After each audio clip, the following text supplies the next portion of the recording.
গ'লে নিৰ্বাচন প্ৰক্ৰিয়াত ব্যাপক বিসংগতিৰ অকণমান খবৰ আমি শুনিবলৈ বা দেখিবলৈ পাওঁ।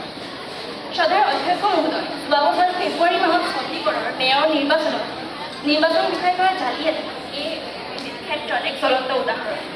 CCTV ফুটেজত ধৰা পৰিছে যে সেই বিষয়াগৰাকীয়ে তেওঁৰ শত্ৰুপক্ষৰ ফালে অহা ভোটসমূহত 8খন মেলাত ইনভেলিড বুলি ষ্টাম্প মাৰি CCTV ফুটেজত ধৰা পৰিছে।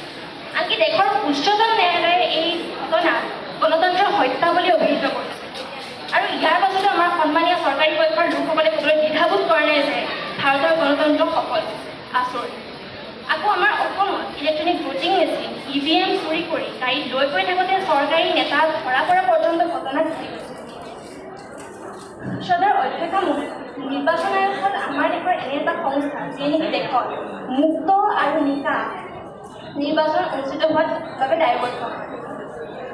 আৰু তেনে এটি সংস্থাক যেতিয়া দেশৰ মুৰব্বীয়ে নিজৰ দলটো সফল নহ'লে দোষী সাব্যস্ত কৰে, তেনে ঘটনাই কি ক'ব? নিৰ্বাচন আয়োগে নিৰ্বাচন সমলত বান্ধিলে নীতি নয়, আকৌ যেতিয়া দেশৰ মুৰব্বীৰ লগতে আন নেতাসকলে উদংঘা কৰে, স্বাভাৱিকতে মনত প্ৰশ্ন উঠে যে এই গণতন্ত্ৰ সঁচাকৈ সফল নে? মই এইখিনিতে আৰু এটা গুৰুত্বপূৰ্ণ কথা ক'ব বিচাৰিছোঁ।